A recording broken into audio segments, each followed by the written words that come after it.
everybody. I see a few more popping on, actually, even in just the last minute. So it's the top of the hour. People are joining us.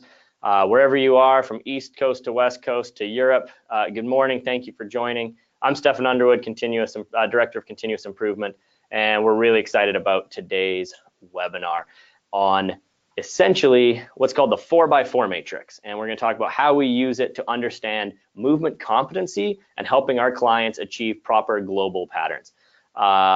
Many of you have heard me talk about this before on the traveling roadshow, I like to call it, but on continuous improvement workshops. But what we're going to do is you're still going to get some new information.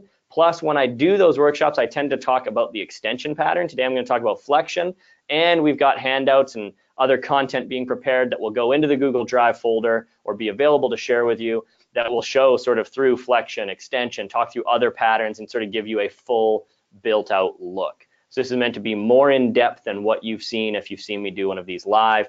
So the good news is you'll still pick up some new things. Well, I'm giving just a couple minutes for more people to jump on here, going through a couple housekeeping notes as always. The first thing to say is we are utilizing Hannah McElwain's account, but she is not overseeing this webinar, and we don't want to flood her inbox with any issues if you have them. So please don't email Hannah McElwain. Instead, please email continuousimprovement@teamexos.com. The second housekeeping note is, or point is to say, Colin Young is off camera, sitting in the chat box. He's put a handout in, like it's already in there. You can click on that handout. If you go down below on the control panel, you'll see handouts, deep dive into the 4x4 matrix overview. So you can click on that and follow along with me. He's also got in there, is the link up there for Adventure Man. So there's about to be a link going in there I want to talk about something not related to this for a minute. I always think it's neat to share cool stories. I got a guy staying at my house right now. So as you know, we teach mentorships around the world. And I met a really neat guy quite a few years ago that came through both all the phase 1, phase 2, and phase 3 mentorships. He was a British guy. He reached out to me recently and said, hey, I've got a friend who's doing a great thing. You got to learn about him. He goes by Adventure Man because he does stuff at children's hospitals with kids. So he's got a superhero getup in the works. And he said he's running across the US. Can you help him out? And I said, of course. So he's currently in Phoenix and staying at my house right now while he rests up before he starts again. But this guy, Jamie McDonald, is currently running. He's run from Seattle down the West Coast and started to cut in as in Phoenix. And he's going all the way along the bottom of the US and then up to the Northeast. He's going to run 6,000 miles in a year. It equates to something like 230 marathons. He's already run 78 marathons since April. And he's doing all this to try and raise $1 million for children's hospitals. The other cool thing is the money stays in the state where it's donated if there's a children's hospital there for it to go to. This is a guy that has run 5,000 miles across Canada previously and raised $500,000 for children's hospitals. He's ridden a bike 14,000 miles from Thailand back to England. He set the world record for time on a stationary bike pedaling, and he was 12 days pedaling nonstop on a stationary bike. So absolute limit, which I think all of us appreciate, and he's doing it for a great cause. So if you look at that link that Colin has put in the chat box, Adventure Man, Jamie McDonald, not asking necessarily donate. You can if you want. That's not the point of this. I want our community to come together to help him through this run. So if you happen to see that you are anywhere along his route, or you know people who are, he's doing this whole thing without a crew, totally solo, and generosity of strangers to put him up on a bed. And if he doesn't have that, which most nights he doesn't, he's sleeping on a tent in the side of the road in the middle of the desert. So anyway, we as a community can help him. Doesn't have to be dollars. I thought I'd throw that out there before we start. I think it's a fantastic cause. Anyways, let's jump into the 4x4 matrix because that works us to 8:05 my time, 11:05 out east. So people should have been able to join now. And we will talk about this thing called the 4x4 matrix. I'm going to start from scratch in case some of you have never heard about this idea. And I want to say, look, it is one of the most career-changing moments for me, I would say. There's lots of things through your career where you probably remember where you were when you learned it or whatever it may be. It's truly impacted your programming. For me, this is one of those things because it started making sense between what we call mobility versus then what we call stability or motor control. And the understanding that we need both. And that an inability to move or an inability to possess the appropriate ability to display a position or a pattern may not just be mobility. Here's what I mean. The classic, can you touch your toes? And a person tries to touch their toes and they can't. we're inclined to say, we have tight hamstrings and you need to stretch your hamstrings. And what I want to say is that is not always the answer. And that's an important thing for us to talk about. In fact, their hamstrings may even feel tight, and they'll tell you, I can't touch my toes, my hamstrings are tight. And we as an industry will say, stretch your hamstrings. But this is one, and all of you that have seen me talk about this live have seen me do this, and this isn't mine. I think I stole this from Charlie Weingroff. But if you take your fingers, and you can do this right now watching, and you stretch your lips feel tight. Do you want to stretch them anymore? And that should be a paradigm shift for us of like, holy smokes, yeah, like my lips feel tight, and no, I don't want to stretch them more. So just because my brain perceives that my hamstrings feel tight, they may be long and taut due to position, or they may be guarding due to a lack of motor control, a lack of stability. Do I necessarily want to stretch them more? The answer is no, not necessarily. So this matrix is where we start talking about this idea of the pattern and motor control and saying, if I lack stability or motor control in the pattern of global flexion, I may not be able to touch my toes or display function in flexion, right? But it has nothing to necessarily do with mobility. It's a stability issue, okay? So as we get into this, this is essentially how we start building out corrective exercise and pillar prep. And this is where I was intentional there of saying this is how we build out corrective exercise. Because I'm going to make a point here at the end that everything is corrective. So what we want to do is, if done properly, everything can be corrective. So if we look here, we're going to call out a pattern today. And we're then going to walk through this full matrix and show you the examples. So you're going to get 16 movements today that you can take away and implement immediately. We're going to jump right into that. So if I look here, we've got this matrix 4x4, and you'll see down one is your body's orientation in space. Lying on the ground, we know lowest center of mass, most amount of your body in contact with the ground, this is the most stable position, okay? From there we go to quadruped. From there we go to kneeling. From there we go to standing. If any of you have kids, you'll recognize that progression as a neurodevelopmental sequence, right? Like kids come out and we are first lying, they're trying to roll over, they're going between prone and supine, they're on their side, but they're lying. Then they get up to their knees and they're in a quadruped position, or they may long sit, then they go into kneeling, and then from kneeling they go up to standing. And you see this sort of progression, okay? So that is one way to progress movement, is this idea of orientation in space. The other way is how I engage in the actual movement, okay? And so we can start off by giving what it could be called a core or a pattern assist. Think of it as an input to the system, okay? So if I had you put your arms out like this, and I came by and placed my arm to yours and said push down, and you engage and you push down, okay? Without me saying anything to you about flex this or brace this, and you can all do it, or put your hands on your desk right now, wherever you're sitting, and with straight arms, press down into the desk. You reflexively feel your core, your pillar, engage.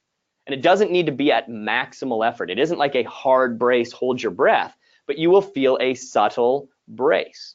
It is reflexive in nature. We know, any of you that use the FMS know that we want to have proximal stability to have distal mobility, right? So if we know that, providing a core assist, providing an input that sort of cheats proximal stability is going to help with the pattern. It's going to assist the pattern. So we can talk about a core or a pattern assist. Then from there, we need to show competency in body weight movement. Just the ability, can I now show competency in the pattern, in this scenario, flexion, without having that initial cheated proximal stability? Can I just reflexively base and show control? Then I go to an assist resist. I want to start resist. We want to build capacity. We want to build strength. So I start building strength out and I resist the concentric action of what I'm looking for. But with that being said, I go back to my assist. I go back to that cheat, that proximal stability, because I know that with resistance, they may go back to their old ways of doing things. They may go back to their old habits of dysfunction. And then finally, we resist things. So if we start filling this in, and we're going to go exercise, I'm going to fill this in with you, and then we're going to go, I'm going to bring Maureen Key on camera, and we're going to go through all of these and just coach them up and what we're looking for. But I want you to start looking for the principles. So that we're looking for something that is a flexion pattern, okay? Flexion pattern that is done lying on the ground. And so I can say something effective, well, what about an active straight leg raise? If I'm lying on the ground and I lift a leg up, that is the pattern of flexion. But I need an input to cheat, and I'm lying on the ground, but I need an input to give me this proximal stability. And that can be done with anything. You can do it pressing your hands into a wall, pressing your hands into the ground, engaging with a band. We're going to use an example of holding a kettlebell in a bottoms up position, what's called a kettlebell armbar. That kettlebell armbar will serve as that input, but don't look at the exact movement. Don't say, oh, I have to do this move. Look at the idea of whether it's pressing, a band, whatever it is, you're doing something that gives you proximal stability to assist the active straight leg raise pattern. And again, we're going to demo all these, so don't worry. I'm going to get through this list, and then we're going to pull the camera out widescreen, and we're going to go through all of these so you know how to use them with your clients. But in here, we'll talk about an active, and I'm going to go shorthand just because I've got a small box to write in. You've got the handout. It's written to our nomenclature, so no worries there. But active straight leg raise with, I'm going to put a BU for bottoms up kettlebell, KB. Again, not our nomenclature, but I've got a small box to write in. Okay, you've got your sheet. So from there, to go to body weight, all I now need to do is pattern that same flexion pattern, whether it's from the top down, straight leg lowering, or from the bottom up, active straight leg raise, but I take away the kettlebell armbar or the press into the wall or the press into the ground or the engage in the band. And we just do, in this example, we're gonna do, I think we're gonna do a straight leg lower. Straight leg lowering, all right? Then from there, we say, now how do I start resisting that? Well, it doesn't have to be straight leg. We can also look at a global pattern of flexion of coming into triple flexion. And we can do that by putting maybe a mini band around the knees. So you're pulling one mini, so I'm resisting that triple flexion as I come up into that flex pattern with my feet here. But I go back to an assist. So we're gonna go, I'll show you guys how we do it when we get there. Again, we'll think through it, but we're gonna go to a resisted triple flexion. Again, I'm going shorthand, trip flex, just because I got a really small box here to write in, with, I'm going to put CA for core assist, not California. Okay, and then finally we are going to go to simply resisting triple flexion is what we're going to do in this example. And look, there's a lot of exercises that could go in here. Then I want to progress a person to quadruped. That's where we go. Now, one thing I should have called out early on, if we say lying, quadruped, kneeling, standing is, right off the bat, that is our neurodevelopmental sequence of how we progress. Then if we're talking about neurodevelopmental sequence, we need to say the first sign of dysfunction can be tied to breathing. So it's almost like this box here. It's almost like we need to call out breath dysfunction first. So on all of these, if you start seeing that they're having to hold their breath, if you can touch your toes, but you have to hold your breath to get there, those clients where a toe touch looks like a 1 rep max, there's a problem that's not functional. So we've got to address breathing first, show function with breathing, and through all of these, be able to maintain good diaphragmatic breath in the hardest position. So I should be able to do that resisted triple flexion with that mini band, but not have to, I should be able to pull my feet apart and be able to take a breath and back out. Okay, so we're keeping breathing top of mind all the way through this. As we go into quadruped, we're going to really simply show you just a quadruped opposite series. So I'm going to make all of these a quad opposite. I talk about this idea of making shapes and also show how flexion and extension can work together. And I'll talk about that when we get there. But we're going to do quad opposite with a core assist. Then we're just going to do body weight quad opposites. Then we're going to do a quad opposite, a resisted quad opposite, but go back to the core assist, and then we're going to end with a resisted quad opposite. through this row, the reason I kept them all the same movement is because we're going to show, that's where we can really get a sense of how you can show progression through regression. So if you've got clients in your class of differing abilities, knowing this matrix is the way to say, hey, Jimmy and Sally, you've been coming for a long time. We're resisting, we're over here. Where, hey, Bob, nice to meet you, day one, here's what I want you to do. And it all looks the same, but you're giving a different opportunity where you've got these Jimmy and Sally over here building some capacity within the pattern, while you've got Bob over here working on understanding what the pattern means. Because at the end of the day, movement quality is the differentiator for our company, and we can never forget that. So if we look at kneeling, we bring them up a little bit away from the ground. We bring their hands away from the ground. There's fewer points of contact with the ground. Center of mass starts to rise up a little bit. Then we start saying, okay, we could look here, and I could put a mini band around their knees as the core assist and do essentially like a kneeling, a dowel, good morning, if you will, right? So I can say, we'll go a kneeling, good morning, with a core assist, and it's going to be dowel. It's not loaded.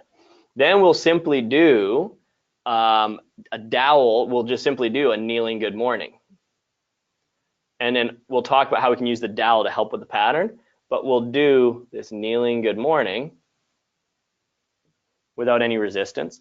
Then we'll come in here, and this is where I'm going to intentionally change the pattern because I'm going to get to time point here. But we're actually going to surprise, and I'll explain it when we get there. We're going to go to a half kneel stability chop,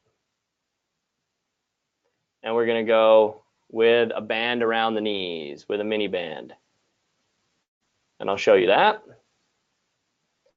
And then we're going to end with doing a resisted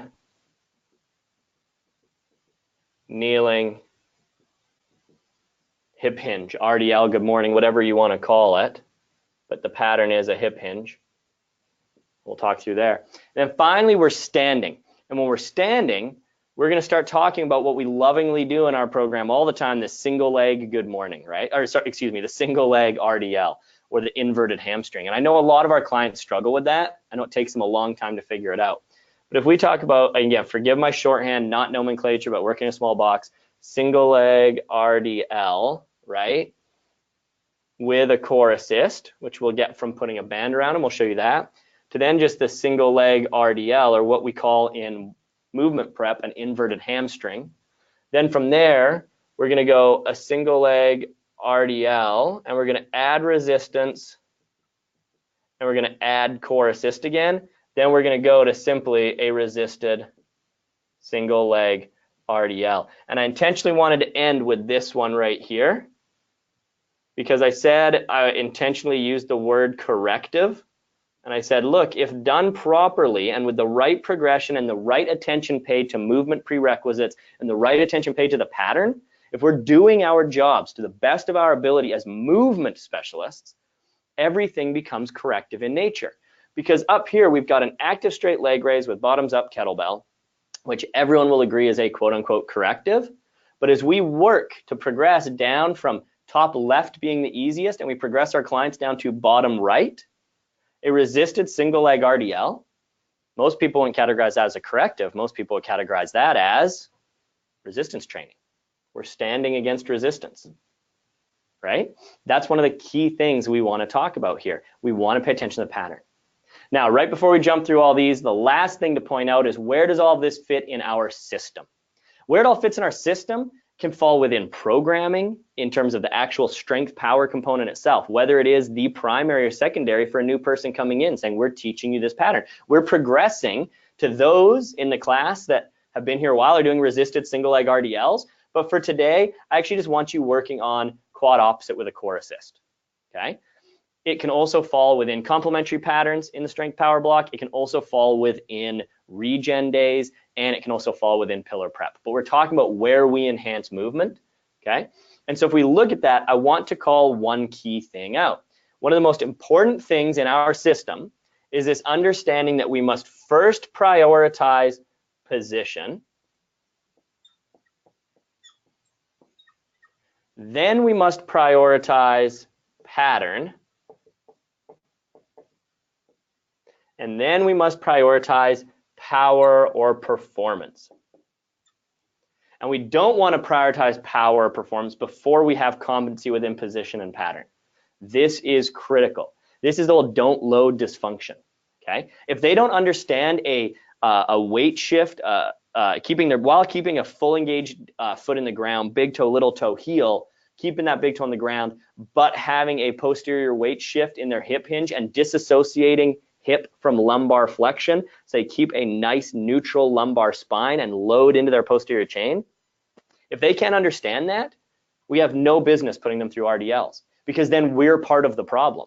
If they're coming to us for low back pain and we can't recognize that they're simply unable to dissociate hip from lumbar flexion and they're just rounding their back and they show improper pattern, but we're adding a strength quality on top of it and loading it so you get the feeling of a good workout, we're contributing to their back pain.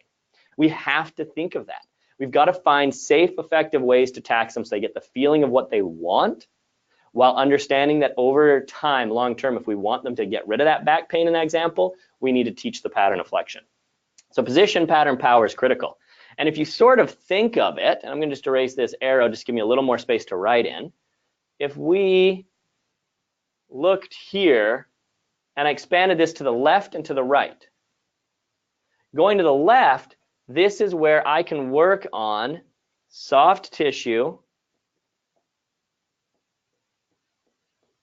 and mobility. So I address position largely with soft tissue mobility. Can I physically achieve the position? I can't ask someone to do an active straight leg raise if they have a positional deficit and they physically can't get there, okay? But then we need to make sure we're providing appropriate pattern, and the pattern really drives to all of this. And there's two sides to look at in the 4x4 matrix. There's everything from a 1-1, okay, down to a 4-2. And everything down to here is restoring basic competency. That's restoring basic competency, okay, in movement prerequisites. Then we look at this second half where we begin to load, and this is where we begin to get a sense of foundational loading. Fundamental competency, foundational loading, which means then, and so that's pattern, which means then as we get to power, everyone should recognize this force velocity curve. Now I can responsibly surf the force velocity curve and load different patterns at with different weights at different speeds. Now I can get into power. So if we think of, have I accounted for position? Have I made sure that things are patterned the right way? First, worrying about restoring movement competency to where they can, with body weight standing, show competency within a global pattern. Then I can begin to give them fundamental loading or foundational loading. Then I can come to the force velocity curve.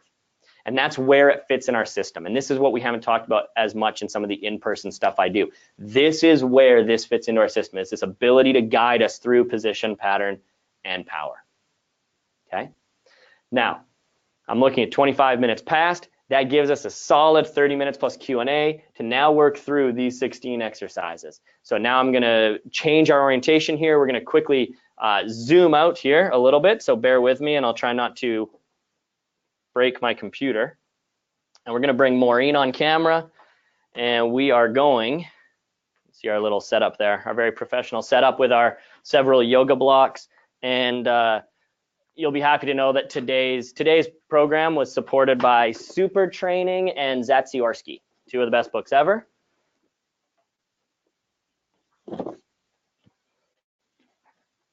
And now we should be good and ready to start walking through more of this from a practically applied setting. All right, those of you that haven't met Maureen Key yet, Maureen is awesome. She has joined the education team, but quickly tell people that haven't met you what you're doing for us. Into my mic. Oh, sorry. Not awkwardly talking into my mic, but just we'll stay close to each other. Okay, what are you doing for us? Yeah, so I work with the field operations team, and I work with Colin Young and Stefan as well. And helping, if you've started a new site, you've probably seen me help with some of the onboarding, and then get to work with some continuous education events like this. So just helping with methodology and product education. Awesome. So if you guys have questions, especially around some of those new activations, we're putting Journey in, like the product activation, right? We're putting Journey in, we got ESD technology. We want you to have resources. This is another one right here, all right? And I come from a coaching background as well. So shout out to my Franklin Square people out in Philadelphia. Perfect. Yeah. So let's jump right in. We're talking about lying core assist. We need to demonstrate what we mean by that core assist. So we're going to start off in this scenario. Maureen's going to be lying down, and I'm going to utilize a kettlebell.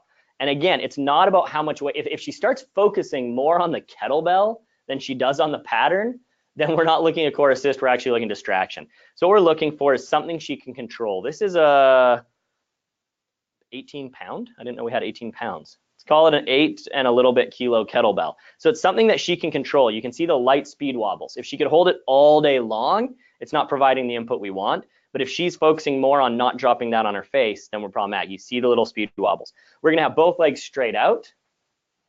And right here, she should be able to demonstrate competency. If an athlete or a client or a member, whoever you work with, is already holding their breath, that's a problem for us. So now what we're going to do is I'm going to have her pull this knee up into triple flexion. So we're going to bring this leg up, triple flexion. So bend the knee to here. Okay, so now we got this lead lock. This is going to become my coaching cue, this foot. Now, keeping this leg totally straight, approximating through that heel to head nice and long, flexing the quad, she's going to pull that up as high as she can. Back down, and then the other leg back down here. Now, I told you this is going to be my coaching cue. Here's what I mean. We're talking about fundamentally dissociating lumbar flexion from hip dissociation, hip flexion. So watch this. She pulls this up. Now, go up higher and cheat, how we talked about yesterday with this leg. Pull this up as high as you can and cheat. Okay, see how this foot's moved? She's obviously, so back down. And it may not be that obvious, but if you see this foot move even an inch, then that's telling you that they are not doing this properly. It also gives you something to tell them to focus on. This foot right here should stay nice and still for me. Pull this leg up toward you. And we're starting to pattern this global flexion. Back down, foot down each time. Each time really relax. Yep, bring this up, up, down, down. And we very clearly segment it. Let's go 3 more. Up, up, down, down. I'm starting to look at the quality of the movement. So let's even talk about this straight leg. You'll see a lot of people put a slight bend in the knee. I want you to bend this knee just a little bit, and just a little bit, slight bend, and do the same thing. There, up, up. You feel that in a different place flexing, don't you? Yeah. Okay, yeah, and you can go ahead and bring that down. If we let that knee bend, then they're going to get more of that flexion, okay, from their quad, from rec fem, versus if they think of locking, like really pressing that leg out straight. Now rec fem is dedicated to knee extension. We're going to get a different pattern for how we want to flex hip, and play with that. With any of your straight leg raise stuff, play with letting yourself bend the knee versus trying to keep it straight, right? And we'll see right off the bat how to do that. So now she's showing competency there. Now we're going to go to a straight leg lower. So she puts both legs up, okay? And she's going to take this and lower one leg down and bring it back up. That's simple. It's just body weight working on the pattern, okay? And up and relax. And these are ways I can, so this is where I want to start talking about some fundamental concepts of how to make this make sense.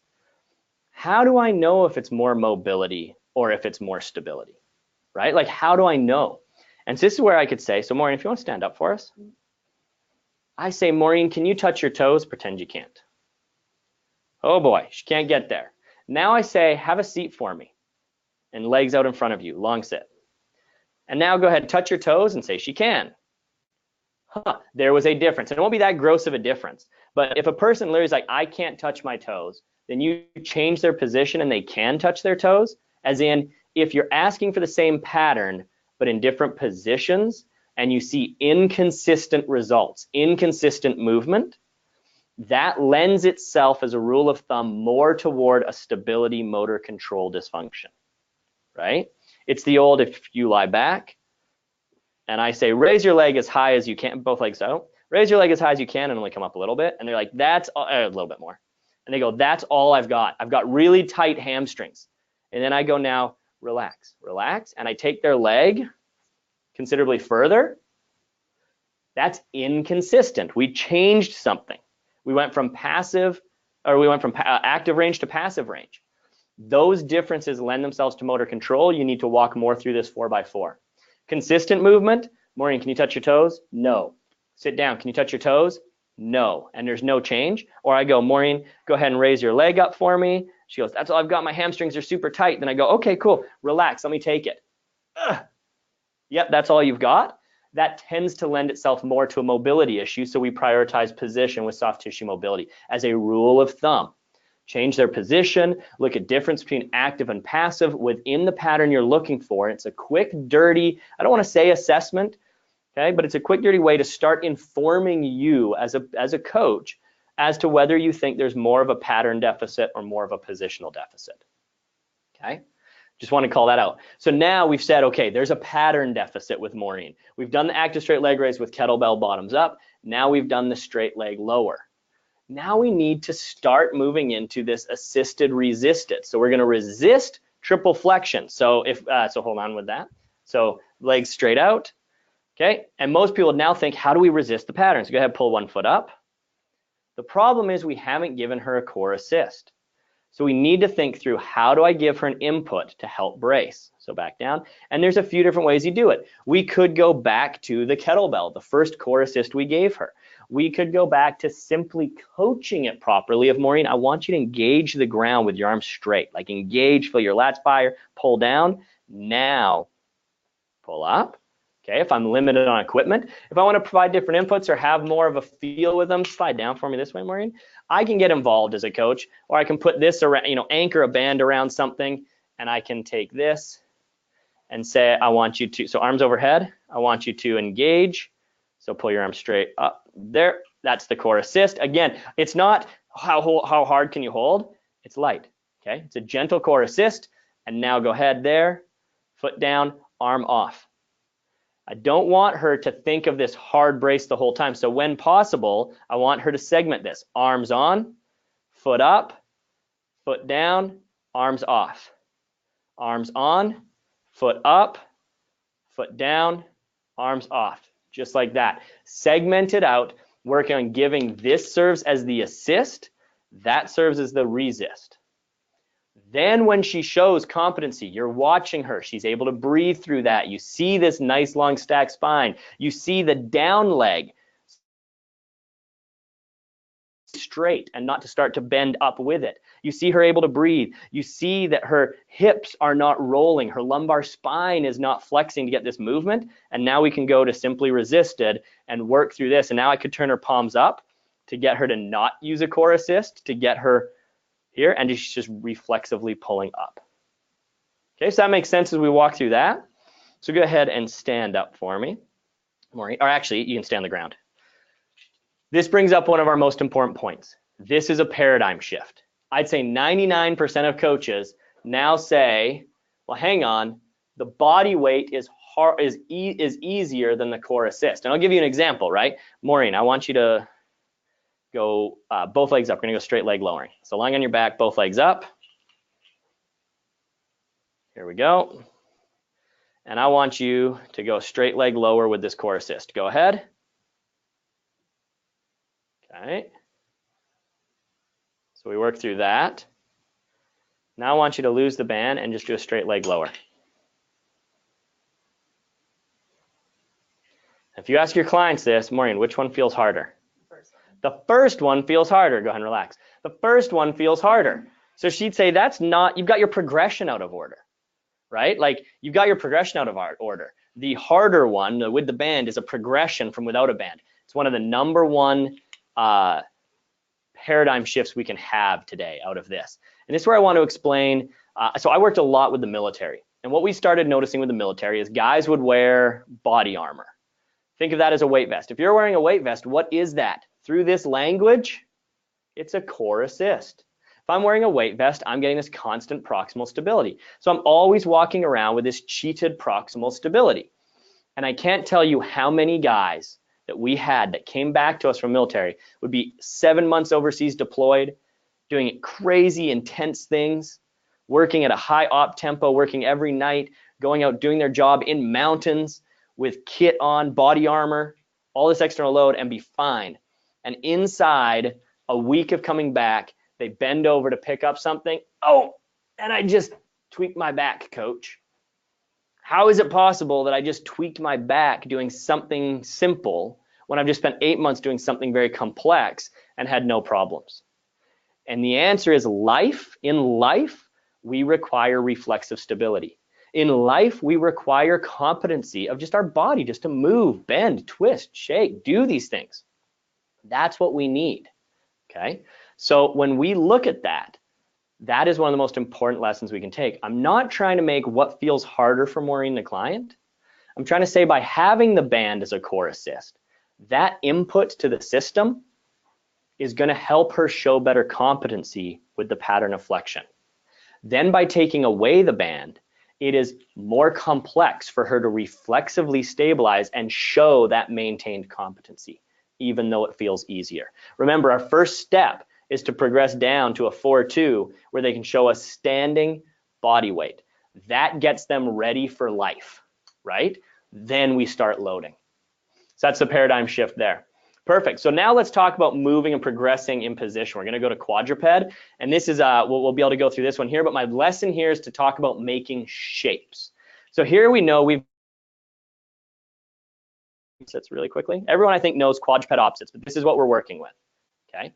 So the first thing I want to call out is we're doing this to teach, okay, lumbar and hip dissociation. We need to see steady spine. So what will most clients do on extension and flexion here is you'll see this arch in the back, and then if they pulled their knee toward their chest, and you see all this lumbar spine movement. Let's scoot forward just a little bit more so everyone can see. There we go. So go again. You see all this lumbar spine movement. We see this loss of neutral spine. This is what we see. Watch Maureen when I had her do just her quad opposites. Really pay attention right here. Go ahead. She has this clean pattern out, and she comes in. Her pillar is stable as can be. Okay, that's good competency, but that's not what we see in all of our clients, right? That's Maureen. So let's talk about how we get there. If that's quad opposite, first thing we need to do is figure out a core assist. So core assist, and this is something you can all do. If you're a learn by doer, you're sitting at a desk, go ahead, jump out of your desk, jump down in quadruped right now. I hope there's a bunch of people sitting in an office somewhere, quadruped. I'm hoping someone's at Starbucks right now watching this webinar and is currently in a quadruped position in a Starbucks. If that's you, email me and I'll buy you your next coffee because that's awesome. We're gonna segment things. Go ahead and put your arm up first. Hold that. Now, holding that, this is the lesson. A core assist is not a hard brace. It's subtle, but it's reflexive proximal stability. So if I asked Maureen to hold this for even the next minute while I'm talking, no problem. But if I said, Maureen, we're going to hold this for the next 3 hours, start being a problem, you feel this reflexive firing. It's not the hardest thing you've done in the world. It's not this hard plank, but there's absolutely reflexive stability going on right now in having that. You feel your core. So you go arm first, then opposite leg back. The arm is your core assist. Then leg in, then arm down. Arm up, leg back, leg in, arm down. Now I said we had to talk about shapes because some of you may be saying, how is that flexion? Because we're paying attention to this leg. This is an important lesson. When you look at unilateral stuff, almost every corrective exercise that's for unilateral work, one leg is working flexion, the other's working extension. So yeah, if I'm teaching this, go ahead, put your leg back. I can talk about the extension pattern and the strategy she chose to extend that leg. But more importantly, I'm worrying about the down leg. I'm worrying about flexion. So go back out to that end position for us, Maureen. What is this shape right here? She's not only having to stabilize hip flexion, but she's lower to the ground and her hands are in the ground. So if you are a client, you have a client who is really struggling with those single leg RDLs, right? Look at the shape. I can come in here, if her hips are opening up, I can get in here and cue her and get her hips down where they need to be. I can get her level, I can get neutral spine. I can do all these things to coach her up in this safe, easy position and go ahead from there. So just pop up to a right leg, single leg RDL for me. Just end position. It's the same shape. That, drop back down to one knee, put your hands down, is a direct progression from this. Look at the shapes they're making. So this absolutely patterns flexion on this down leg, and it puts your clients in a more comfortable space so you can work on it there. So we've gone core assist is to segment arm, leg, leg, arm, leg, arm. Then we go to body weight is what Maureen started showing off. Just both together reflexively show us competency, and back in and out and in. That's our progression. There's competency there. We say, okay, let's resist, but go back to a core assist. So most hand this band down to Maureen. She's going to loop around 1 foot. And most people would now go to arm and foot resisted. I'm going to actually ask her to hold exactly. She holds both ends of the band on the same side as the foot that's resisted. And she brings her arm up unresisted. So you got to bring your arm up. That's her core assist. There's no resistance there. It's a core assist. Now she resisted, okay, kicks back and back in. And yes, that is absolutely resisting the extension for sure. But again, this is showing how within the hip complex, when one leg is extending, the other is flexing. And this is putting more input into her system and asking her to be more stable in the pillar and the hips in a hip flexed position as what is weight bearing. Okay. And then from there, she could put one band in the one side, and we could overall, and this admittedly truly is more of a extension pattern, like we're resisting more extension. Go ahead. So this admittedly, like that resistance is more extension based, but we're still adding more complexity to what's going on in this down hip that has to stabilize. So it's not so clear cut and dry, okay? But this idea of we're asking her to have competency in that shape that again is going to pull us right up to that single leg RDL. All right. So now from there we say, let's bring her up to kneeling. And we're going to do a few things to start teaching. Remember, we're trying to teach this resisted single leg RDL and our RDLs. We're trying to teach people this hip hinge pattern. So the first thing we're going to do is we're going to take our dowel. Where's my dowel? The skills dowel. Oh, there we go. So we're going to take a dowel, okay? And we're going to do a simple kneeling good morning with a core assist. So the core assist can be a few things. I'm going to ask Maureen, again, it's subtle. I'm going to ask Maureen to put that around her knees.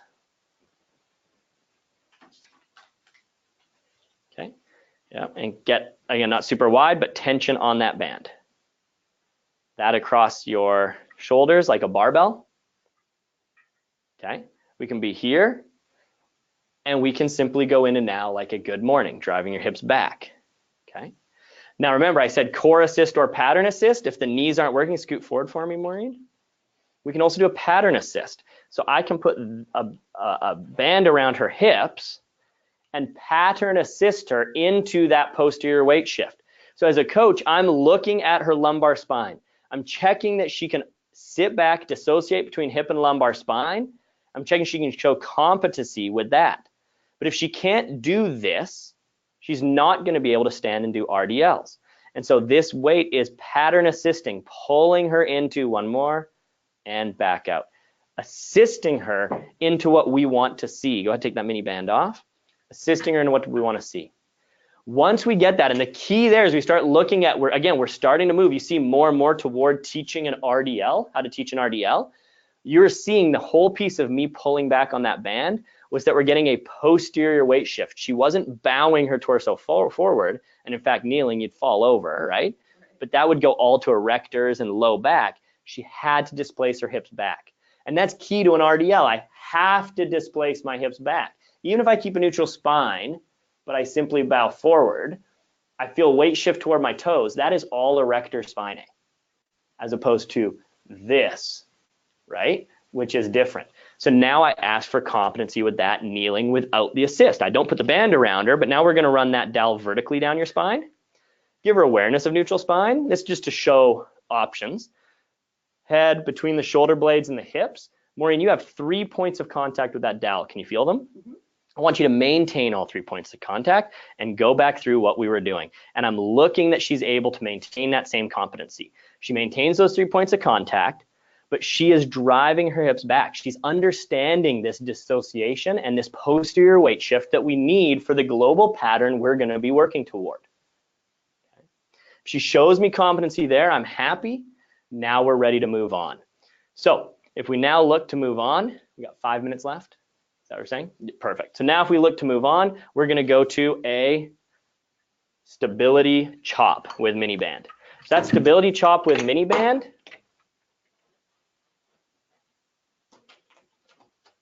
you're going to be kneeling, not half kneeling. We'll go, oh, sorry, no, you're right, half kneeling. So we'll go mini band, inside leg down, orient yourself a little bit more toward me. So the mini band, and she can go a little wider, keep tension the mini band, you're good there. That serves as her core assist, and she comes through this stability chop. Now, big key here is a lot of people go, wait, where's the flexion? Well, first of all, it's the intent we have on this top leg, which is in a flexed position, but it's also, even in the down leg, even though she's not flexing, as she pushes out, that is utilizing that deep front line that is utilized for flexion. So we're adding resistance and we're strengthening within that, okay? And from there, as we work our chops in, this comes out. We now simply go to our resisted kneeling hip hinge, right? So take the band off. She's going to be kneeling. This is going to go down her spine, just like that just like 2 movements ago. But all of a sudden, instead of just being a dowel, she's actually got to on the front side of her body. There's resistance there. She's going to have to sit her hips back, displace there, and back up. Bow forward.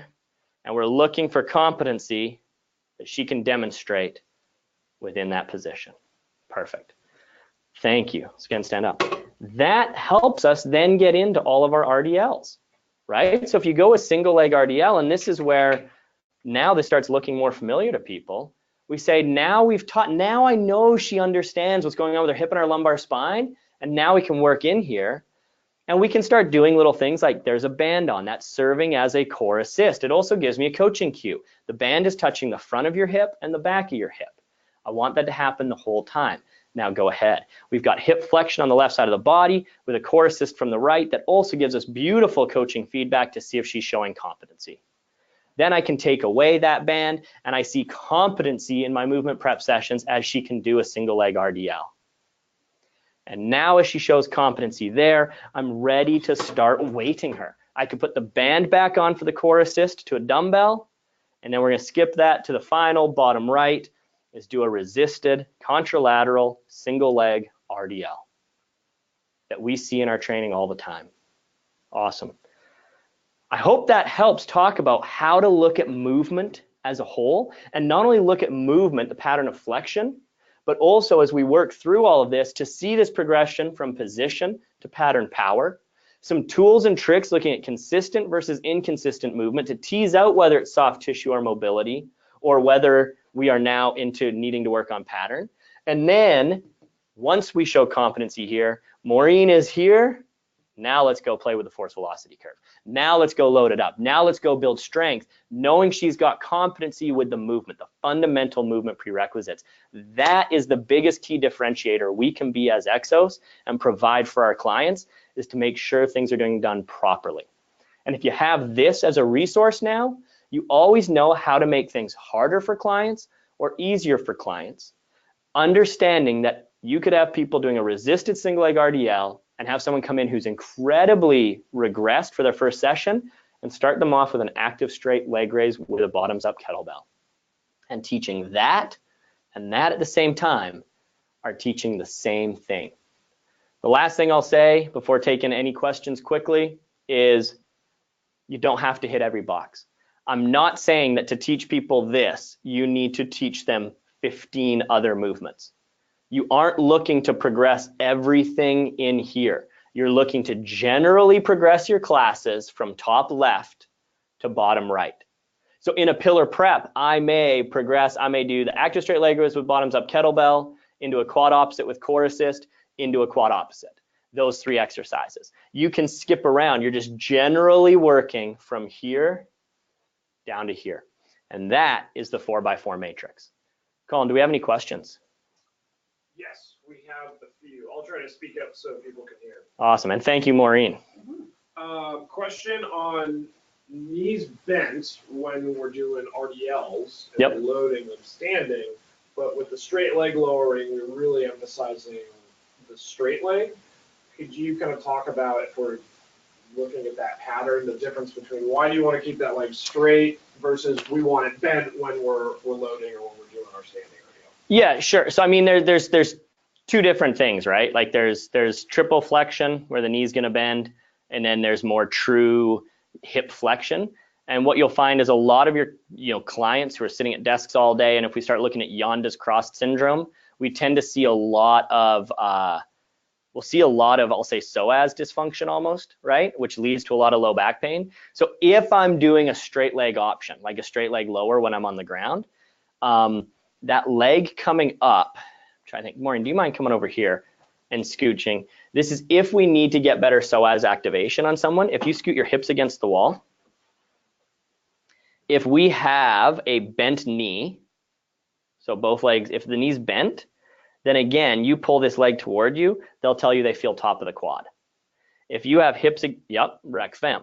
If you feel, so hips against the wall, legs straight, and you flex your quad, and rec fem is now tied toward that, and I say just an inch or two away, pull this an inch or two away, and you can start working with breathing, because remember, your psoas is going to come up and attach to the same place that our diaphragm has an attachment point to. So diaphragm is connected to psoas, is all part of the same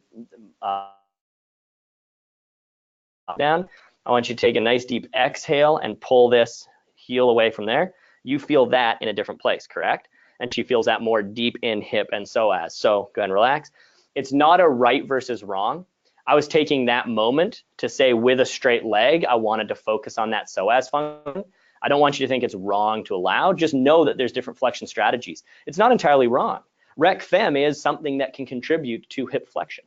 So it's not that it's wrong, but it's that if I see a lot of dysfunction in psoas and that pure hip flexion in people, then when I have them straight leg, lower straight leg raise on the ground, I'm going to try and emphasize that to get this sucker fired up, right? Whereas, yeah, when we're up tall, it isn't just about psoas. I'm now weight bearing. There's much more complexity. And with that complexity, rec fem's going to play in. I want to soften that knee. So yeah, maybe I was a little too harsh on saying I want that straight. That's why at a regressed level, I was trying to increase activation of psoas of why I want it. I wouldn't say it's wrong, though, to have a slight bend. And then again, considering there's different like triple flexion versus straight leg flexion, you've got several muscles that flex your hip. I hope that answers that, of just not saying right versus wrong, but saying different things to consider. And so as far as putting this into like a group training setting, so when it's not one-on-one, is there a specific place within our flow that we might want to include some of these exercises, maybe thinking through with the left side of that block being more pillar prep, movement prep, right side be more in a strength session, maybe just kind of clearly define where those might lay. So in general, columns 1 and 2 might be more pillar prep, and 3 and 4 might be more strength for sure. The question is, if you can't hear Colin speak off camera, the question, I should have done this for the first one, apologies. The question is, where does this really fit, like with these exercises in our system in a flow? Is maybe the left side more pillar prep and the right side more strength work? Absolutely, it tends to lend itself that way, but more than anything, what I want to really encourage people to start thinking about is that you are strengthening movements, not muscles. So you are strengthening flexion. You are not strengthening the muscles that necessarily contribute to flexion. Like, don't view it that way. And so what I mean by that is, where does this fit in group X? This is actually the perfect answer to group exercise, because so when I write programs and I've got a large group, I always know my at least +1 up, -1 down. I always know, like, here's what I'm showing the group, and I always know, like, here's at least 1, if not 2 steps harder, and here's always 1, if not 2 steps easier. And I actually write those on my sheet. So as a coach, so I'm like prepared, they're ready to go. So as soon as I see someone struggling or showing dysfunction, I minus them 1. If they're still showing dysfunction, I minus them another. I've got that person in the group who's been here a long time, and after demoing the group, I can go up to them and plus up, plus up. So really, yes, this lends more pillar prep, and yes, this lends more strength. But if we're looking at simply strengthening a pattern, it all fits within everything and gives me my answer to how I can get people ready, even down to single leg, a resisted single leg RDL for a world-class power lifter could arguably be pillar prep, right? Even though in our clientele, that's strength work. So all of this is just about not where it fits, but how are we progressing or regressing to strengthen the movement pattern of flexion? Another question. What resources would you recommend associating with this? Is there anything we have internally? Is there somewhere externally that you would point them to? I know this is Great Cook's kind of Yep. model. So absolutely. Question is, are there any resources for this? We didn't invent this. Gray Cook and the SFMA team, Select Functional Movement Assessment team, they're the ones that came up with this. And in fact, their newest version has different language here. I'm just really comfortable teaching their old version. So to be fully fair and representing them, they've got slightly different wording. I believe it's gone to input. I can't remember all of them, but the key is, yeah, Gray Cook is going to be where you get resources on this. So if you look, Gray Cook's got a book called Movement. If any of you are ATCs or therapists or anything like that, going to an SFMA course is going to provide a lot of this insight. That functional movement systems is going to be the group that has the most resources. As for internally, we're starting to build them, but that was sort of the intent of this webinar, to be able to say this webinar serves as a resource, and we're handing out some. Internally, if you've got other questions, email me. We've got some absolute wizards on this in our company that if I can't answer your question, I can always direct you to one of our physical therapists who can. But yeah, it's Gray Cooks. And again, it's to me, it's the best thing I've found, because the goal is start looking at their quality of movement. You'll see little changes happen. That person who really struggles with something like the hips wanting to roll, you'll see it happen at a certain point here. You'll see like they're good. All of a sudden they're struggling. That's the magic. If you can identify the threshold between competence and incompetence, that's where you want to live. And then you use this to slowly push the threshold of that so that their competence moves down toward the bottom right.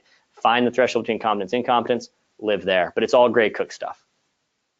Do we offer any FMS classes? Do we offer FMS classes? Internally, no, we do not. We host some in some of our facilities. And when that does happen, we sometimes have the opportunity to put free slots in. So we did this year, we have had 10 Exos employees, which I know is not a lot. That's all we've been able to get, but we've been able to put 10 people through free. But no, we don't directly offer FMS classes. If you make it to the phase 1 mentorship, so we offer that to everyone for free. If you apply to go to a mentorship and you're able to get to one of our phase 1 mentorships, FMS is part of the phase 1 mentorship curriculum. So that would be a place. Other than that, we absolutely love our friends over at Functional Movement Systems, FMS, a lot of respect for them and the team. And I would just say drive you toward that. We obviously would love to see people doing more of, having more of that thought process. Not saying FMS is the end all be all. I don't want you to think it is, right? There's a lot of good things out there. FRC is fantastic, right? DNS is fantastic. Slightly different, like talking about evaluation versus, you know, DNS, to my knowledge, I don't know DNS as well, so forgive me if I'm misspeaking, but I don't think there's an evaluation component. But the point is all these things are looking at movement patterns. So I'm not saying everyone needs to go FMS. I'm not saying SFMA or the 4x4 is the only way. This is what's worked for me. But I'm just encouraging everyone to look at movement prerequisites and look at global patterns and not look at the thing.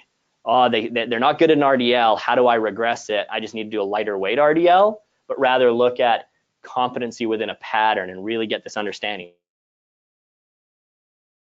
Clients are going to move better, feel better, and things will be better. All right, that's all the questions. If you have any other questions, please do not hesitate to email me, either sunderwood@teamexos.com, or just hit up the continuous improvement at teamexos.com. Other than that, thank you for joining. Just want to let you know where things are going with these webinars. We are continuing to go month by month. Tell people about them. We have plans to make them better, but I always want your feedback. So I know I send out the same email after every one.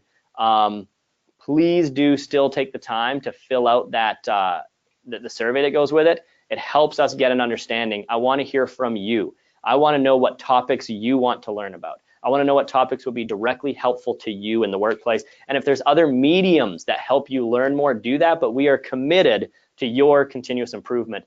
Thank you, as always, for everything you're doing day by day in the field. I love the culture of our company. You guys are what make that happen, and we just want to strengthen that. To those of you that are coming to a workshop soon, I look forward to meeting you. For those of you that are coming to the Continuous Improvement Summit, I look forward to seeing you and meeting you there. And for those of you that are into crazy people who do crazy things and you want to help out, check out Adventure Man, Jamie McDonald. I think it would be awesome if the Exos family showed him how huge we were and supported him in running 6,000 miles across the US. That's totally a personal plug, not an Exos plug, but the dude's been in my house for the last few days and it's been a pleasure getting to know him. Other than that, I'll sign off. It's top of the hour. We managed to stay on time today, which is a miracle. Thank you guys, and we'll see you next month.